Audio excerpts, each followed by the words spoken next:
los ejércitos de los moabitas, ahí va a estar en pantalla, Luchito. Ya, Segunda de Crónicas 21, ahí está.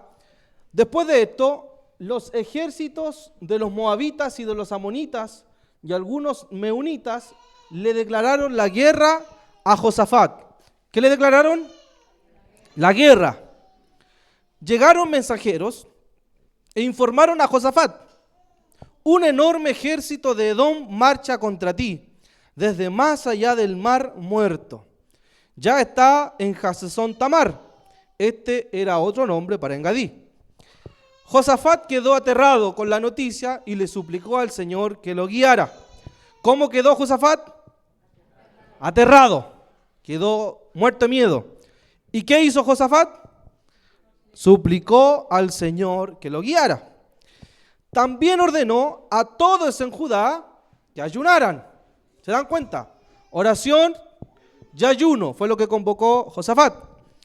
De modo que los habitantes de las ciudades de Judá fueron a Jerusalén para buscar la ayuda del Señor.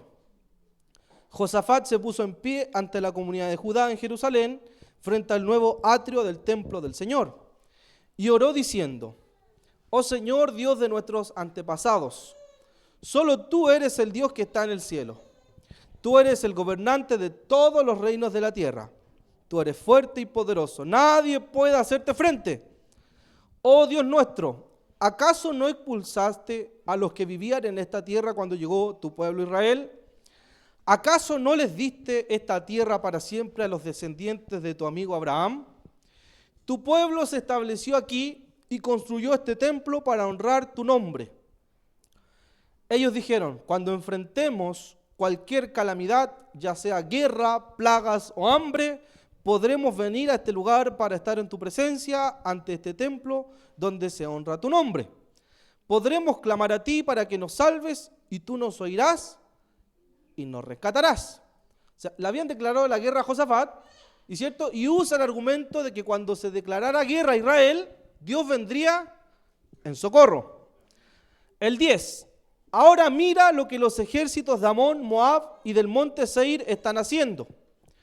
Tú no permitiste que nuestros antepasados invadieran esas naciones cuando Israel salió de Egipto, así que las rodearon y no las destruyeron. Mira cómo nos pagan ahora, porque han venido para echarnos de tu tierra, la cual nos diste como herencia. Oh Dios nuestro, ¿no los vas a detener? Somos impotentes ante este ejército poderoso que está a punto de atacarnos. No sabemos qué hacer, pero en ti buscamos ayuda.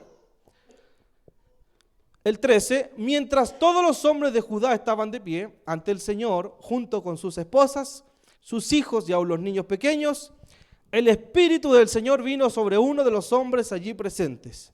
Se llamaba Jahaziel, hijo de Zacarías, hijo de Benaía, hijo de Jehiel, hijo de Matanías, un levita, quien era descendiente de Asaf. Escuchen, habitantes de Judá y de Jerusalén. Escuche, rey Josafat. Esto dice el Señor: no tengan miedo, no se desalienten por este poderoso ejército, porque la batalla no es de ustedes, sino de Dios. ¿Cuántos creen eso? La batalla no es de ustedes, sino de Dios. ¿Cuántos dan un aplauso al Señor? La batalla no es de ustedes, sino de Dios. Bendito sea el Señor. La palabra que les voy a compartir hoy día, hermanos, la he denominado SOS línea directa. SOS línea directa. Imagínense, hermanos, que están en medio del mar solo. ¿Han visto alguna película donde alguien está solo en el mar naufragando, cierto? No tiene forma de volver a tierra firme, no hay forma. Y de pronto te das cuenta que tienes una bengala, ¿cierto?, en tu mochila. Es la única oportunidad para que tú pidas ayuda. ¿Qué haces? Pide ayuda, ¿cierto? En ese momento, no importa quién seas, de dónde vienes, de dónde eres, lo único que te interesa es poder tener esa ayuda en medio del naufragio. Solo importa que alguien responda. Porque He visto muchas veces películas que mandan, ¿cierto?, ayuda y no responde nadie, ¿cierto? Muchas veces en nuestra vida espiritual nos sentimos así, ¿cierto? Donde pareciera ser que tiramos la bengala para arriba y la bengala no aparece en ningún momento la ayuda. Pareciera que muchas veces pasamos por ciertos naufragios en nuestra vida donde todo parece hundirse y todo parece oscuro.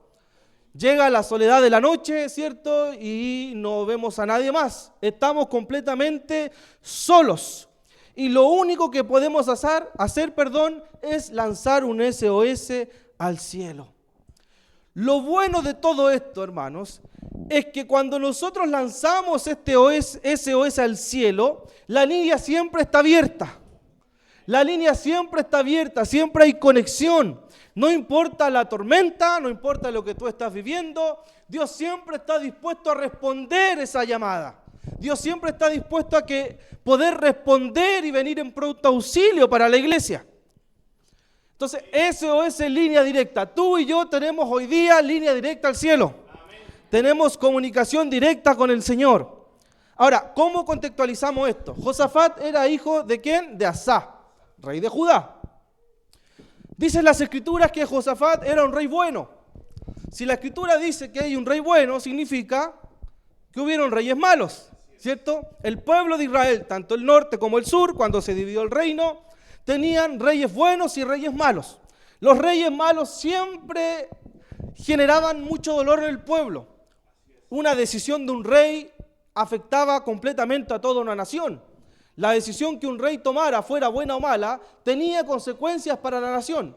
Si la decisión era mala y se volvía a los ídolos en ese tiempo, el pueblo caía completamente en pecado y Dios, ¿cierto?, se apartaba de allí.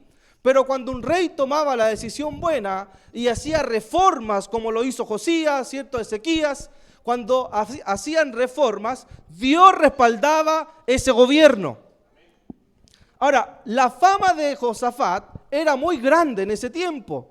Su fama fue tan grande que los mismos filisteos, ¿se acuerdan de los filisteos? Este filisteo incircunciso, ¿quién dice eso? David, ¿se acuerdan?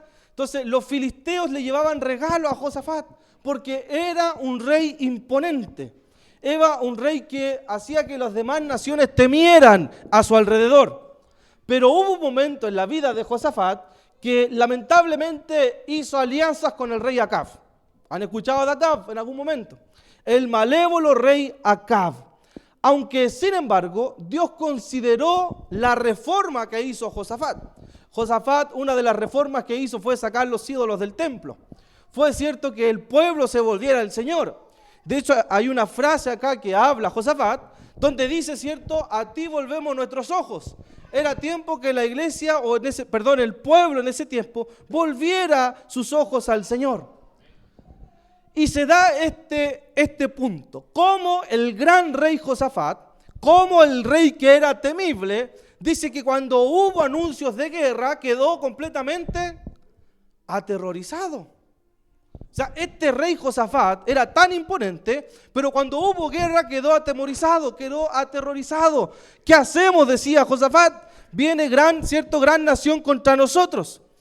Sin embargo, la iglesia y el pueblo de Israel, en medio de la guerra o en medio de toda situación que aterrorice, tienen un arma que es fundamental y que es precisamente la oración. La iglesia tiene un arma fundamental hoy día en sus manos que está abierto allí y es la oración.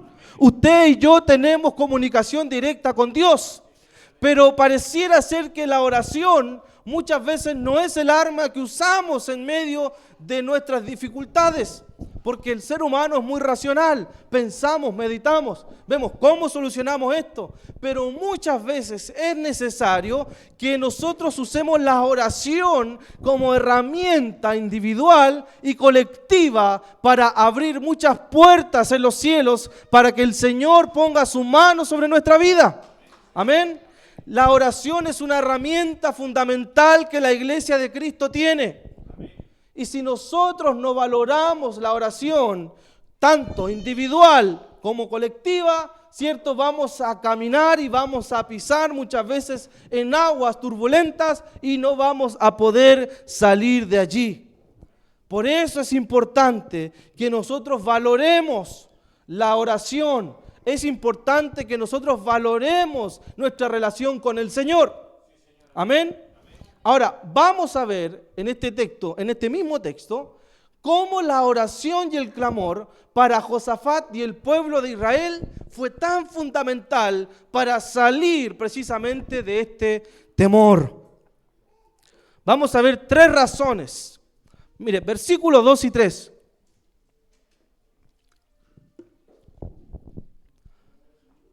Tres razones. El 2 dice, llegaron mensajeros e informaron a Josafat. Un enorme ejército, ¿de dónde venía el ejército? De Edom, marcha contra ti. ¿Cierto? Un enorme ejército de Edom marcha contra ti desde más allá del Mar Muerto. El 3, Josafat quedó aterrado con la noticia y le suplicó al Señor que lo guiara. También ordenó a todos en Judá que ayunaran. O sea, en primer lugar, la primera razón es que Josafat buscó a Dios individualmente. Eso es lo primero. Josafat buscó a Dios individualmente. Luego que los diversos acontecimientos que pudimos apreciar del rey Josafat, él se encuentra en medio de un desafío gigante, un desafío tremendo. ¿Cuántos de ustedes han tenido desafíos que piensan que no van a poder resolver? ¿Cierto? Que piensan que el desafío es tan grande que yo digo, no hay forma de salir de acá. No hay forma de poder hacerlo. ¿Cierto? Una deuda económica, un problema de salud, un desafío en la universidad, un desafío en el colegio, un desafío en una relación con alguien. O sea, hay desafíos que nosotros vivimos diariamente que pareciera ser que son gigantes, ¿cierto? Como esos Goliat que nosotros tenemos en nuestra vida. ¿Cuántos de nosotros hoy día tenemos Goliat a lo mejor con los que batallamos día a día y son gigantes donde pareciera ser que somos pequeños? ¿Cierto? Entonces, Josafat no quedó al margen de esto. Josafat dice que tuvo temor, dice que se aterrorizó porque llegaría a batalla por los hijos de Amón y de Moab. Tuvo terror, dice, tuvo terror. ¿Cuántos nos hemos sentido aterrorizados por algo? ¿Algún diagnóstico? ¿Algún problema emocional? Algo que pareciera ser que nos salimos allí. El temor, hermanos, te puede paralizar y te puede, cierto, hacer que tú te escondas del ojo de Dios. Pero no te vas a esconder nunca del ojo de Dios. Pero el temor nos paraliza. El miedo es algo latente. ¿Cuántos sentimos miedo? ¿A cuántos les da miedo algo? ¿Cierto? A lo mejor miedo a algún bicho o insecto, miedo al futuro a lo mejor. ¿Cuántos de nosotros estamos acá y no dormimos tranquilos porque tenemos 1000 escenarios en la mente que no han ocurrido? ¿Cierto? Entonces, muchas cosas nos pueden aterrorizar, nos pueden generar temor en nuestra vida. Ahora, aquí viene la siguiente pregunta. ¿Qué motiva nuestra oración? ¿Cierto? ¿Cuál es la motivación que tienes para orar? ¿Por qué oras? Acá tenemos un motivo. Josafat oró porque tuvo miedo. Muchos de nosotros podemos buscar en la oración la respuesta a que Dios pueda calmar nuestros temores. Pero nosotros no oramos solamente para que Dios calme nuestros temores. Nosotros oramos a Dios porque necesitamos estar con Dios. ¿Cierto? Nosotros oramos porque necesitamos relacionarnos con Él.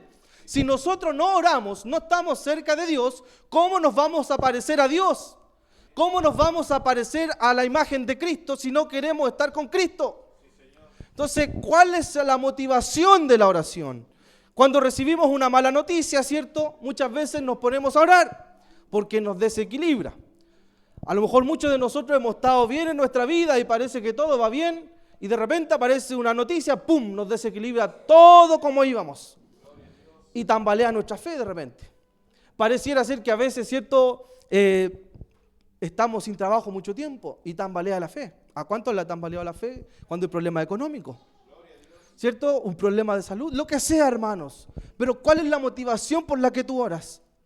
¿Vas solamente al aposento cuando hay problemas? ¿O realmente buscamos a Dios porque necesitamos estar con Él? Si tú estás con Él y valoras la oración individual, tenlo por seguro que cuando llegue la prueba, tu corazón va a estar tranquilo porque sabes quién es Dios. Sabes cómo obra Dios en medio del problema. Un aplauso al Señor. Ese era el gran tema, que muchos hombres y mujeres de Dios vivían problemas, tambaleaba un poco la fe, pero se mantenían firmes porque sabía cómo Dios obraba. Pero ¿cómo sabes cómo Dios obra en medio del problema? Porque estás con Él. Sabes cómo Dios obra, sabes cómo Dios habla, sabes cuando viene una voz y es Dios y no es Dios. Estar con Él. Tenemos el otro sentido, ¿cierto? Que cuando viene una mala noticia, nos paralizamos, nos quedamos aterrados. Bueno, Josafat nos enseña que en medio de todo el problema y la mala noticia, él buscó a Dios individualmente. Amén.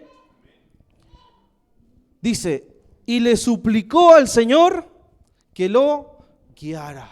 El 30, versículo 30, parte B, dice, quedó aterrorizado, quedó con miedo, pero no se quedó paralizado. Él dice, le suplicó al Señor para que Él lo guiara.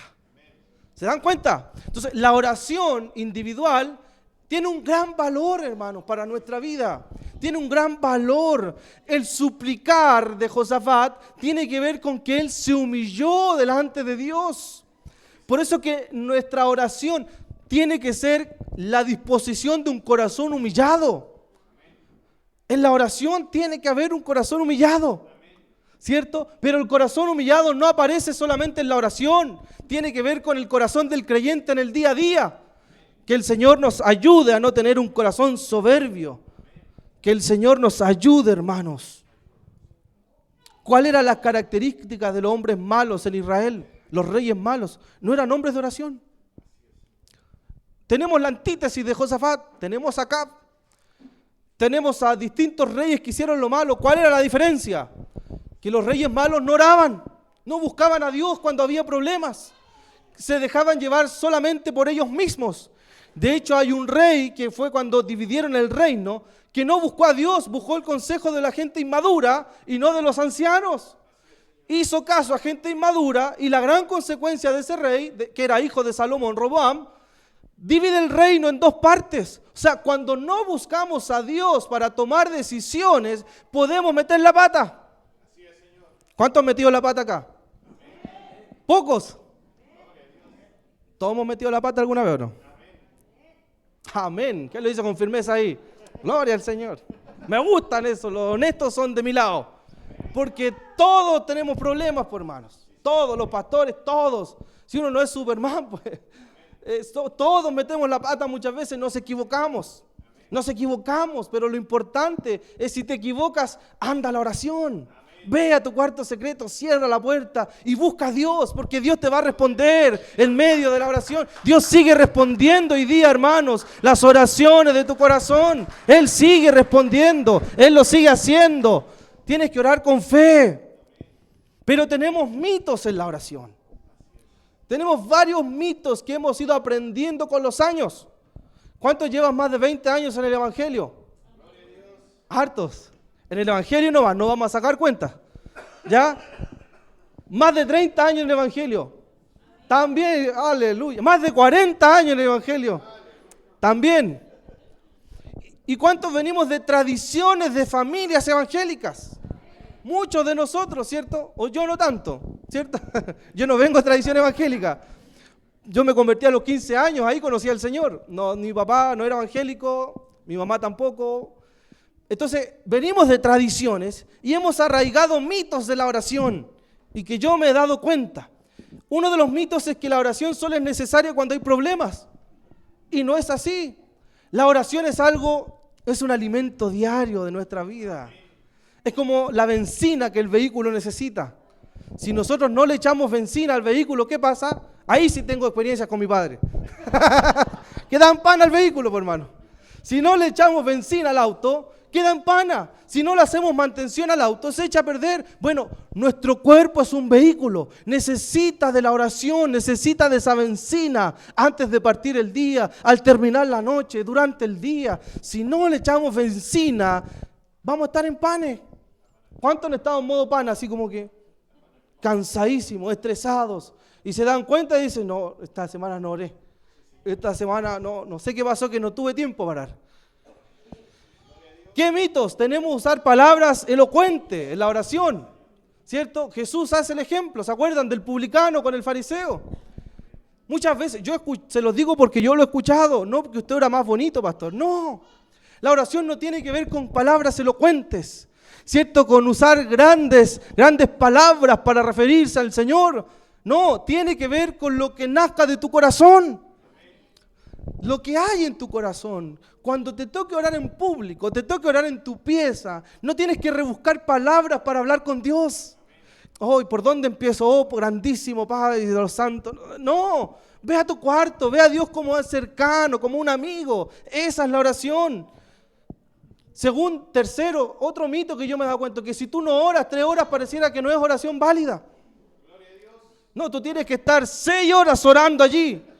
No digo que sea malo, no. Bendito sea el Señor por esos hombres y mujeres que oran harto. Pero no es norma para la iglesia. No es norma para la iglesia. Tú puedes estar 5 minutos orando, estar ahí con el Señor y Dios va a escuchar esa oración. Amén. ¿Qué más? ¿Debo estar en un lugar específico para orar? No. La oración es algo que tú mantienes en tu día a día. Mientras vas en la micro, en el trabajo, mientras te relacionas con tus amigos, vas allí, siempre estás orando. Señor, gracias por este día. Señor, gracias te damos. Y que solamente las personas maduras saben orar. Tampoco es así, hermanos. A veces un nuevo ora con tanta genuinidad que Dios escucha ese corazón. Lo que importa es tu corazón. Que tu corazón esté humillado delante del Señor. Por lo tanto, en primer lugar, Josafat, ¿qué hizo? Buscó a Dios individualmente. Buscar a Dios significa reconocer el temor y llevarlo a Dios. Eso hizo Josafat. Reconoció el miedo. Reconoció que estaba aterrorizado, tenía miedo, pero lo llevó a Dios. Buscar a Dios regularmente, no solamente en las crisis, sino en mi vida diaria. Humillarse y ayunar en momentos difíciles. Y recordar, hermanos, que sentir temor es normal. Es normal que tengas miedo. Es normal que cuando venga una prueba sientas temor. Que cuando tengas que presentar algo difícil o importante, tengas miedo. Cuando tengas que hablar con alguien, a lo mejor algo relevante. ¿Cuántos de nosotros cuando tenemos un desafío como que nos duele la guatita acá?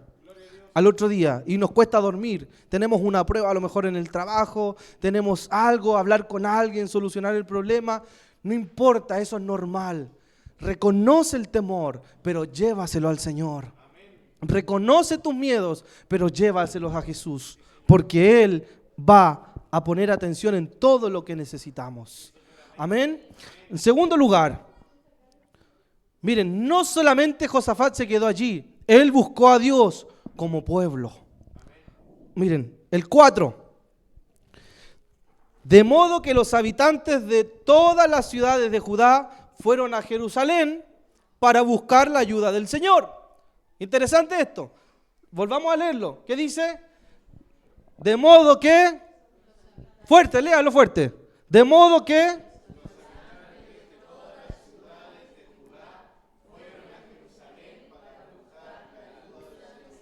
¿Se dan cuenta lo que hace Josafat?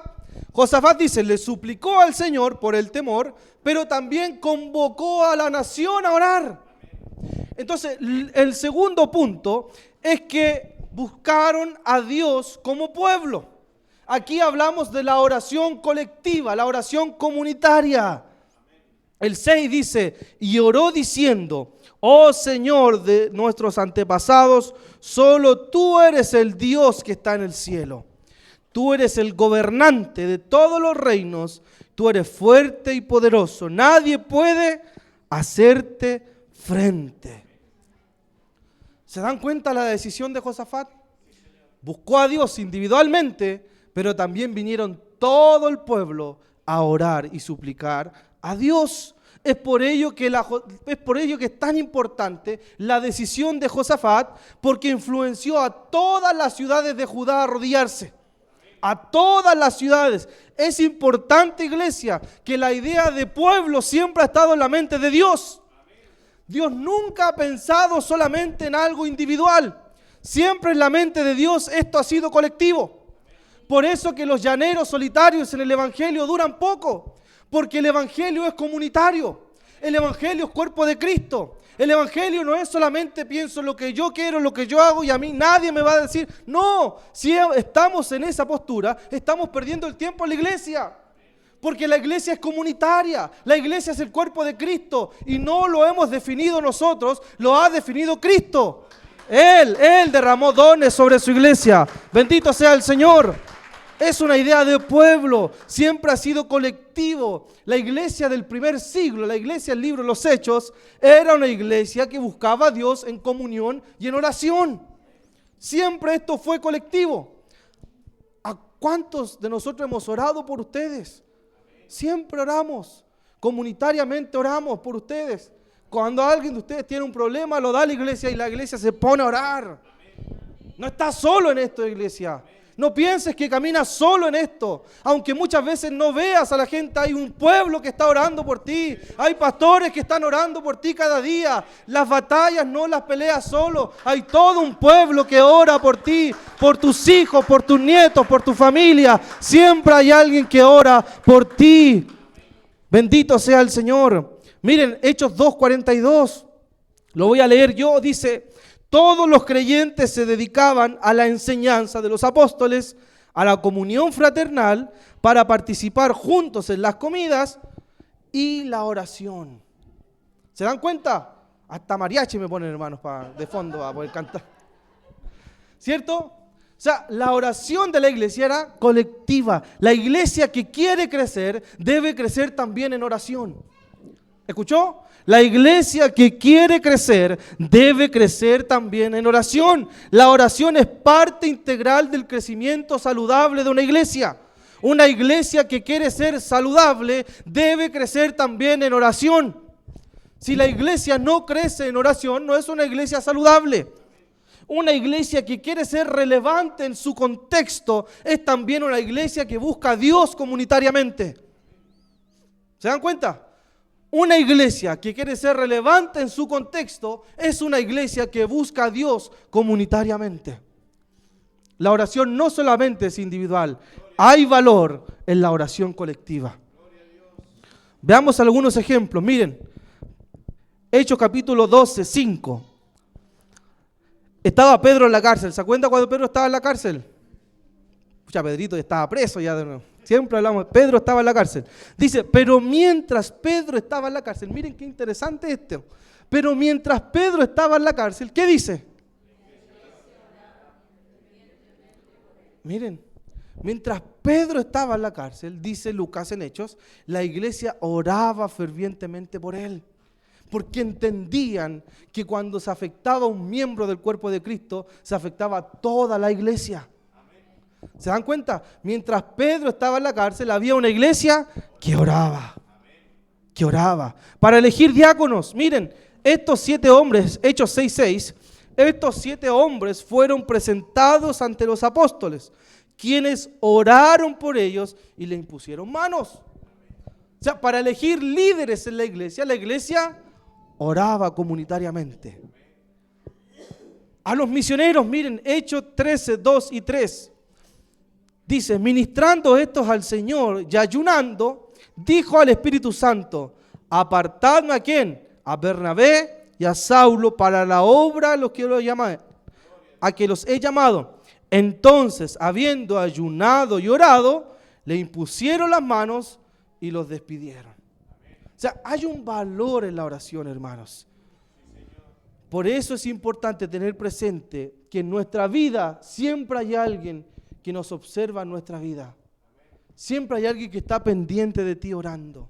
No le quitemos valor a la oración colectiva. Nosotros nos reunimos a orar cada miércoles. Y cada miércoles pareciera ser que desciende el número de personas que está. Porque pareciera que el valor colectivo de la oración se ha llevado solamente a áreas individuales. Pero muchas de las oraciones que se hacen, no solamente los miércoles, sino cada vez que se ora, Dios ha respaldado esa oración. No se imaginan la cantidad de personas que han sido sanadas a través de la oración de la iglesia. Hombres y mujeres con cáncer han sido sanados. Niños han sido restaurados, familias han sido restauradas porque hay una iglesia orando. No es que la iglesia tenga poder, pero la iglesia busca al Dios que tiene poder y Dios responde a esa búsqueda de la iglesia y da, cierto, su respaldo al Señor. Por eso que es importante, ¿tiene un valor la oración para nuestra vida? ¿Tiene un valor realmente?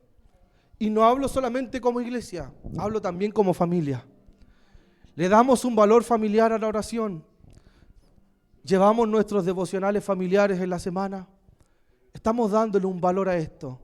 Qué importante es la oración, hermanos. Buscar a Dios. Y en tercer lugar, para ir terminando con este punto, Dios respalda la oración de la iglesia. Y respaldó la oración de Josafat. Volvamos a Segunda de Crónicas, 20:14. Dice, el Espíritu del Señor vino sobre uno de los hombres allí presentes. ¿Cómo se llamaba? Jahaziel, para molestarlo nomás.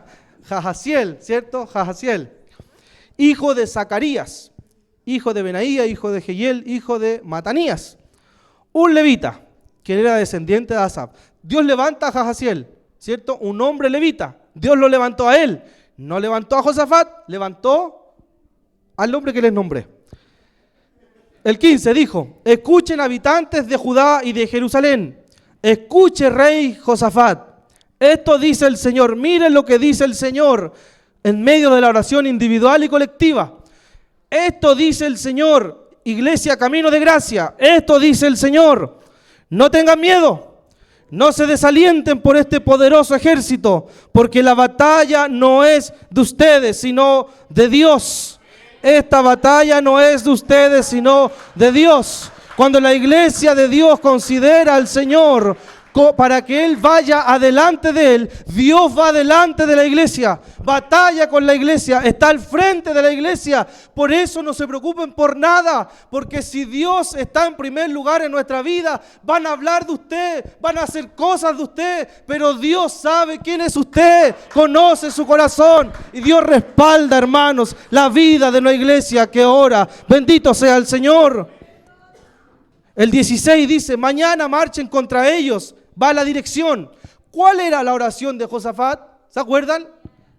¿Cómo? Que los guiara. Esa era la oración. Guíame, Señor. ¿Y qué dice? Dios los guía y les dice, mañana marchen contra ellos.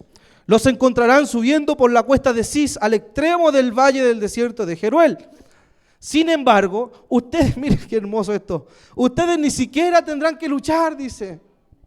¿Se dan cuenta, hermanos? Dice, ustedes ni siquiera tendrán que luchar. Tomen sus posiciones, luego quédense quietos, aleluya, y observen la victoria del Señor.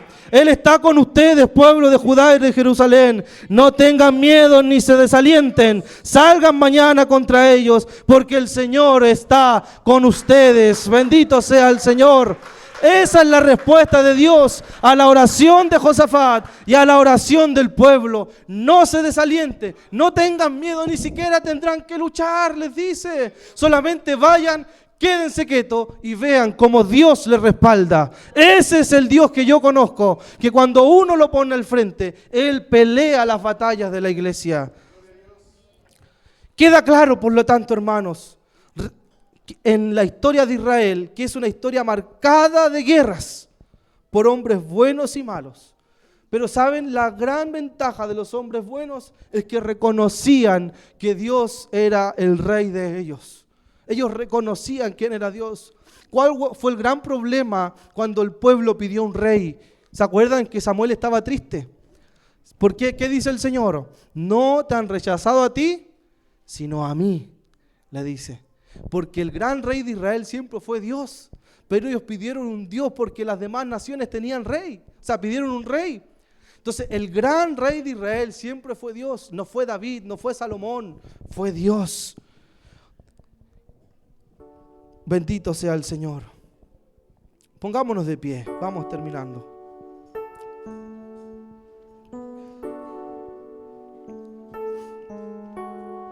Cierra sus ojos un momento.